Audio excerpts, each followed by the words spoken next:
Bonsoir à tous, bienvenue dans un nouveau décryptage du dialogue national inclusif, celui de la journée du mardi 13 septembre 2022. Je suis Chérif Abdou-Douartine et vous êtes sur les réseaux sociaux de chatinfo.com. Nous recevons ce soir sur notre plateau Monsieur Senoussi Mahamat Ali, qui est donc un magistrat, un universitaire et le directeur général de l'ENFJ, l'École nationale de formation judiciaire. Il a également été un ancien directeur général du ministère des Finances. Monsieur donc Senoussi Mahamat Ali est le rapporteur d'une des sous-commissions, d'une des thématiques, celle qui attire le plus l'attention donc du public. Il a travaillé sur la Constitution, sur les réformes institutionnelles et le processus électoral. Donc cette thématique 2 s'est retrouvée ce matin dans une petite plénière pour présenter la synthèse donc des travaux qui ont duré 4 jours. Comme d'habitude, il y a eu des mécontents qui ont estimé que la restitution donc de ce matin n'était pas conforme aux travaux, mais évidemment, il n'y a pas une seule plénière qui peut se passer donc de ce genre donc de contestation. Senoussi Mahamat Ali, est-ce que vous pouvez nous expliquer quelles sont les grandes lignes de votre restitution donc de ce mardi matin? D'abord, la commission avait traité 3 sous-rapports des sous-commissions. Oui. Ensuite, le bureau de la commission s'est réuni avec les 3 bureaux des 3 sous-commissions à l'effet d'examiner le rapport de synthèse. Le rapport de synthèse qui... Non, c'est pas ça. On a tenu cette réunion hier soir. Hier soir jusqu'à 21h30 pour adopter les rapports de synthèse entre les membres du bureau de la commission et les 3 membres du bureau de 3 sous-commissions pour respecter un peu fidèlement les contenus de leur rapport spécifique.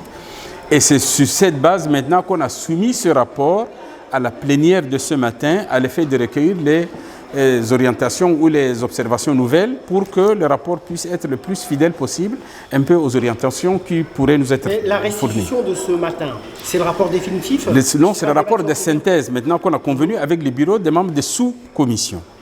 Donc c'est ce rapport-là. Voilà, les grandes lignes portent bien évidemment d'abord sur la Constitution.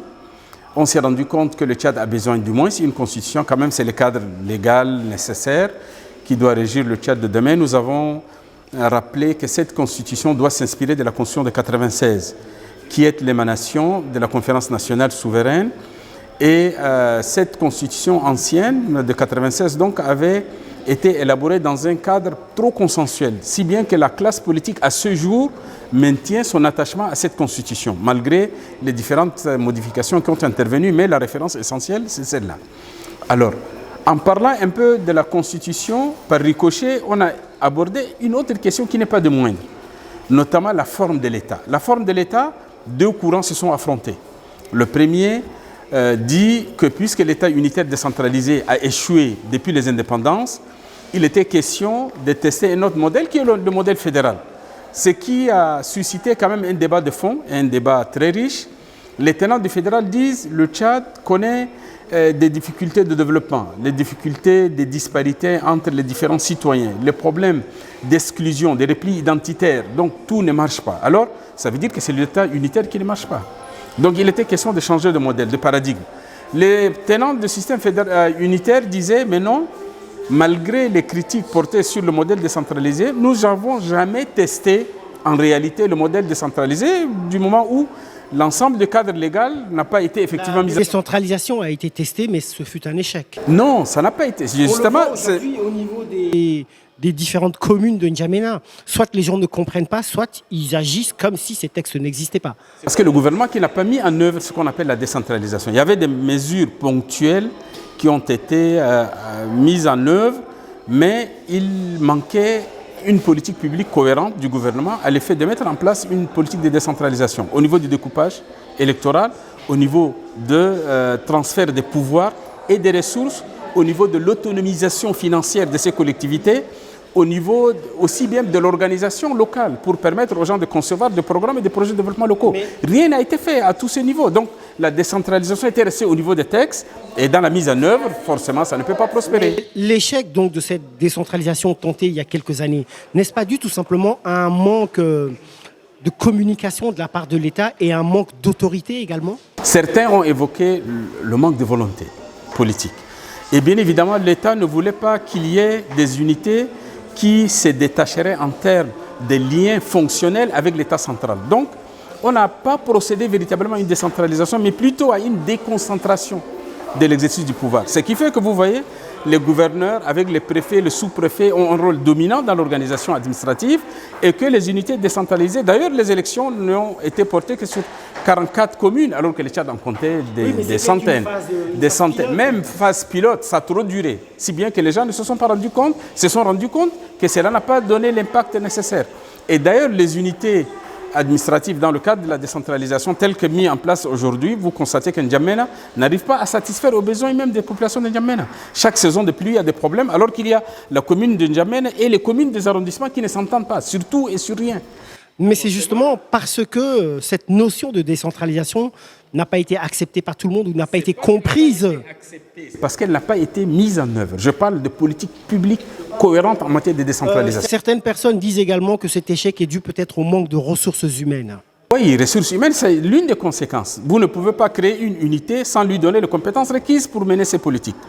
Par exemple, concevoir une politique de développement local, il était question que les administrateurs, aussi bien les cadres des différentes communes autonomes, puissent concevoir des programmes que les conseillers communaux soient à même d'apprécier la qualité de ce document et de l'adopter. Encore que l'exécutif communal soit capable de mettre en œuvre, à chercher les moyens dont l'État devait mobiliser, notamment les subventions, réformer le cadre fiscal pour que tout ce qui est ressources financières soient mobilisées pour garantir l'autonomie. Or, rien dans tout ça n'a été fait. Donc, si je comprends bien, il y a un manque de compétences. Il y a un manque d'autorité, il y a un manque de communication et un déficit de ressources humaines. Comment est-ce qu'on va corriger tout cela? Corriger tout ça, c'est que le gouvernement, post-dialogue qui se mettra en place, devait se rendre compte que le Tchad de demain ne peut pas continuer de la même manière. Parce qu'il y a ce qu'on appelle le principe de subsidiarité, qui fait qu'il y a des choses que l'État central peut mieux faire que n'importe quelle unité dans ce pays. Et il y a des choses que les autres unités, notamment décentralisées, peuvent faire mieux que l'État. Donc il faut répartir les tâches. Dire qu'est-ce que l'État peut faire, qu'est-ce que les communes et les collectivités peuvent faire. À partir de ce moment, il faut répartir les ressources publiques, aussi bien au niveau de l'État que localement, dans le cadre de la réforme fiscale, de la fiscalité nationale et locale, permettre aux collectivités de disposer suffisamment de ressources au regard des potentialités fiscales dont nous disposons. Parce que vous constatez que là où vous vivez, je crois, est-ce que vous versez quelque chose au titre de l'impôt fiscal, de l'impôt foncier ou quelque chose comme ça? Personne ne paye des impôts sauf sur les salaires. Personne. Au Tchad, on ne paye pratiquement pas des impôts. Même les entreprises ne payent pas. Donc la réforme fiscale... Il y a des rentiers qui payent chaque année des taxes. Mais ce n'est pas suffisant. Quand vous voyez la pression fiscale, elle est l'une des plus faibles dans l'Afrique centrale, ce qui fait qu'on ne peut pas répondre pour dire qu'il y a des problèmes. Les problèmes des ressources, oui, mais c'est parce qu'on n'a pas adopté la bonne approche pour permettre aux communes et aux collectivités d'avoir des ressources pour mener leur politique. Et sans ressources, vous savez, il n'y a aucun résultat. Voilà, un des points très importants, donc celui peut-être qui focalise tous les regards avec donc la forme de l'État et les mandats électifs, c'est la Constitution. Vous m'avez dit donc que vous avez travaillé sur la Constitution. Nous lisons un peu partout qu'un projet sera soumis à la population pour être adopté. Merci beaucoup.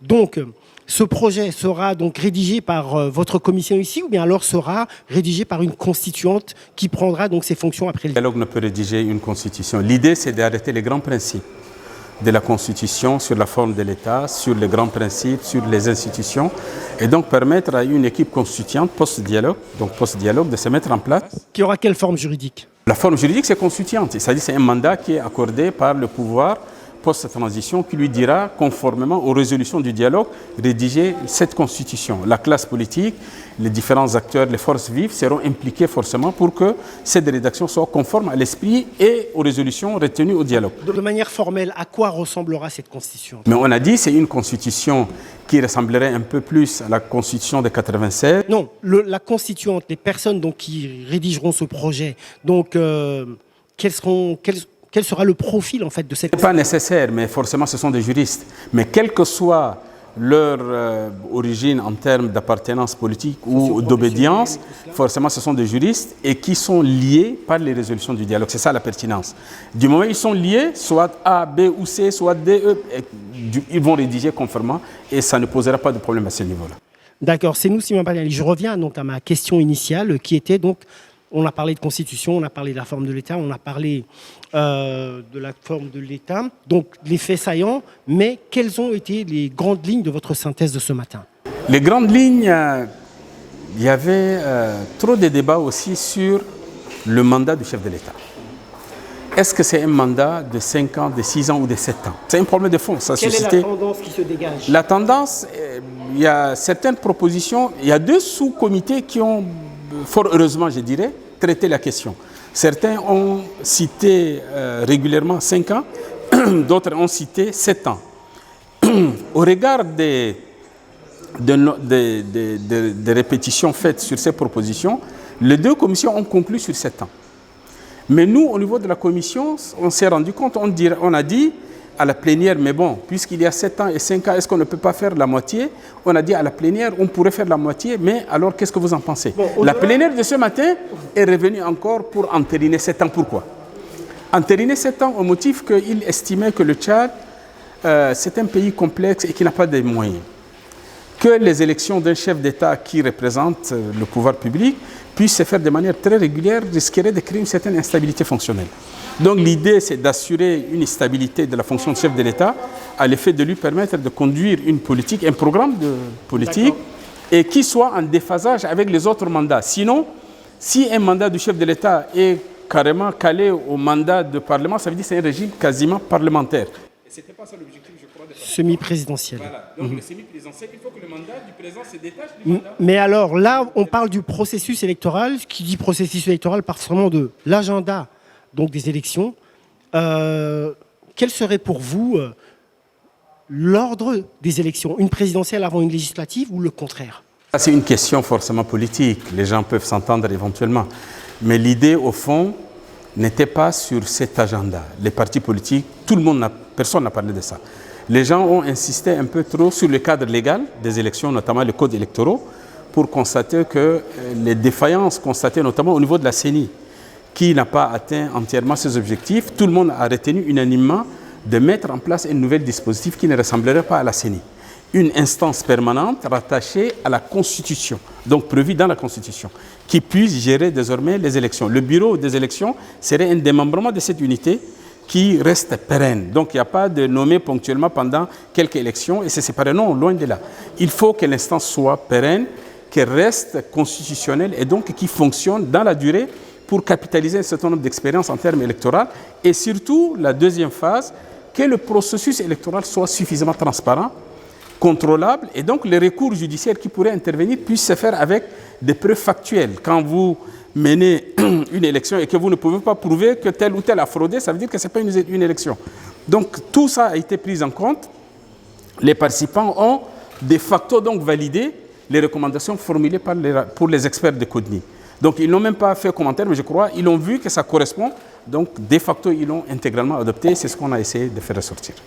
Merci Senoussi Mahamat Ali, c'est un plaisir de parler avec vous. On pourrait parler des heures, mais nous sommes tenus donc par des impératifs d'horaire. Merci chers internautes pour votre attention et puis on se retrouve demain aux alentours de 18h30, en tout cas dans la soirée, pour un autre décryptage sur tchadinfo.com.